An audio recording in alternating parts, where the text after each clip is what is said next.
Hey everyone, so today I am ripping down a leftover 2x4 from a project. In fact, everything I'm using today will be scrap pieces.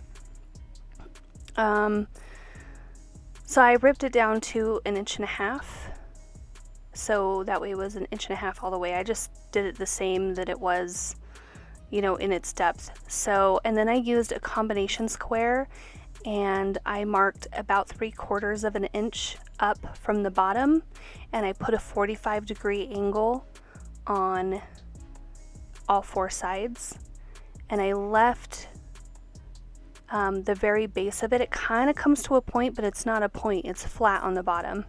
And what I'm trying to make is little decorative feet for a decorative serving tray. Not something that you would want to put food on, but just something you could put like a plate with a cake on top, or, you know, something like that. But I wouldn't put the food directly on it.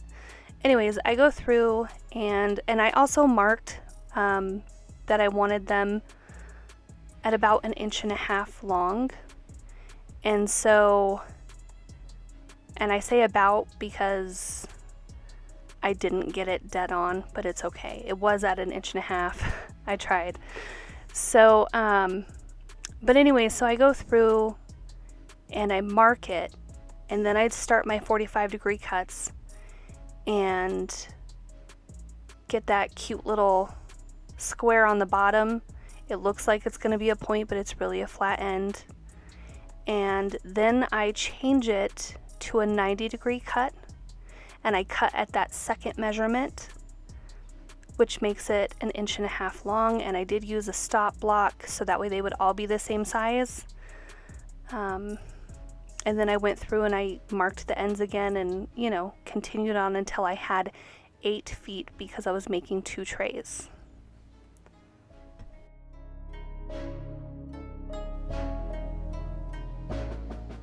And here they are, at least 4 of them. I do have 8 of them. I think they're so cute. I figure that just putting blocks on the bottom would be a little silly, and I wanted it to be kind of a rustic modern, if that's a thing. I don't know. But also with a little bit of, you know, girliness to it.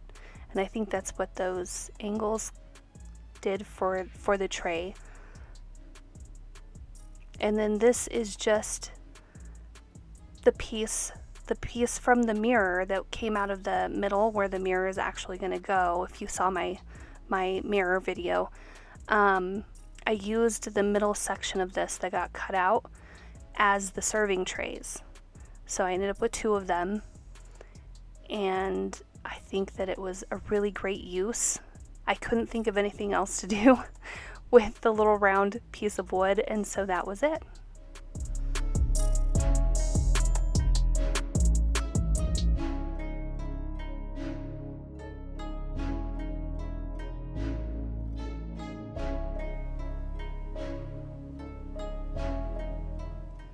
And so here I am going to put a chamfer on both the top and bottom edge of the serving tray. By the way, I forgot to clamp my router table to my work table, my workbench, and so you will see it slide. Please don't come at me. It was an accident. By the time I was already doing it, I was like, well, whatever.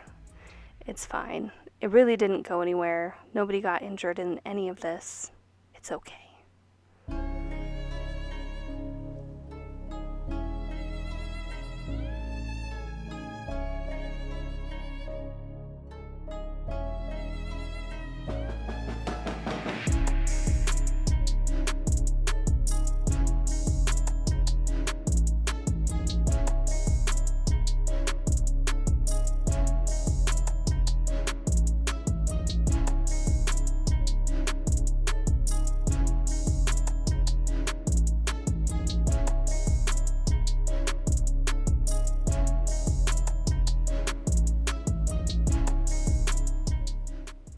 Alright, so here I am sanding my little feet for my little tray.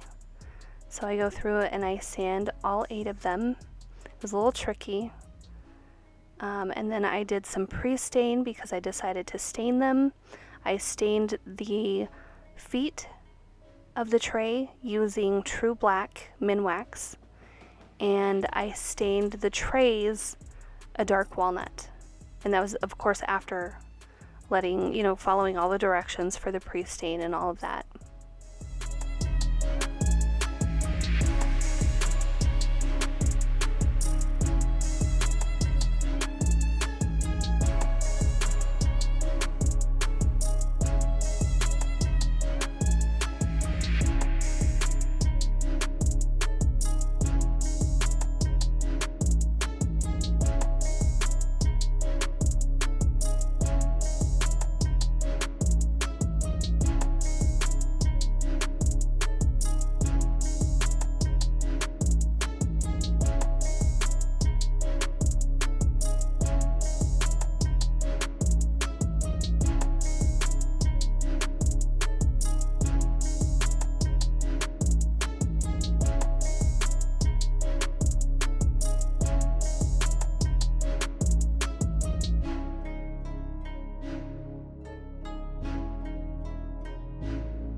Whew, all right, all done with the stain.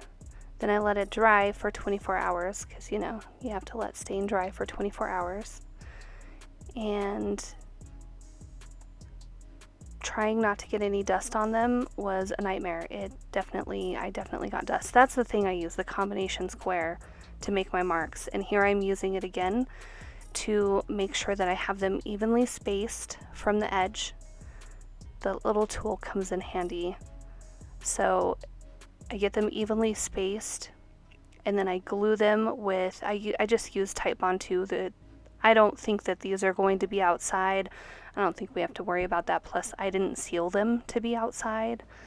So, but anyways, I added some Titebond 2, and then I just put some brad nails in them to hold them in place and let the glue dry. And they had little feet.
So now it's time to seal them. I just used the tried and true Danish oil and I sealed them twice. I followed the directions on the can and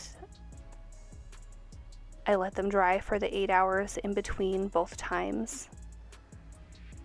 The feet were a little tricky, I think, because I didn't get them as smooth as I probably should have, but the trays kind of look rustic anyways because they have knots in them and some pretty deep scratches. So I figured leaving the little feet a little rustic would be better than them being super smooth, but it turned out really cute and I really love them.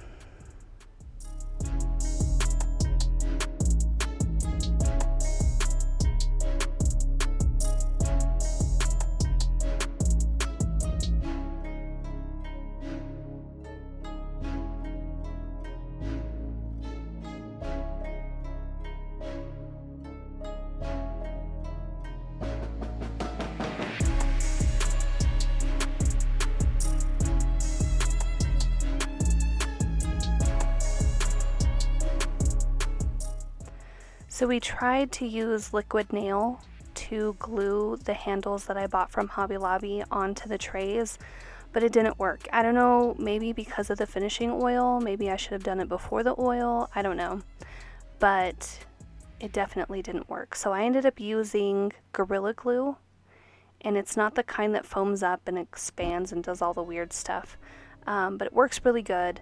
But it did say that you have to damp the metal before adding the glue, so I did that. I followed the directions and they are on there really well now, so I'm really excited. I was getting worried when we used the liquid nail and it didn't work, but this worked really well. So I didn't want to put the screws in there because it would have stuck out the bottom, and so that's why I chose the glue.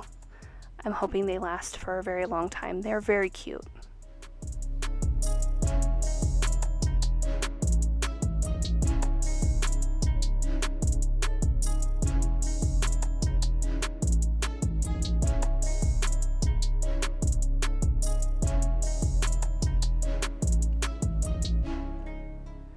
There you go, all finished. I put a picture in to show what it looked like without the stuff on it.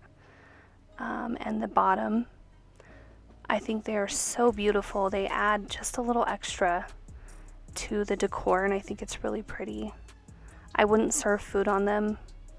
If you wanted to serve food on them, I would put like a food safe oil and maybe not stain them. But I think they're really cute. So thank you for watching and I'll see you next time.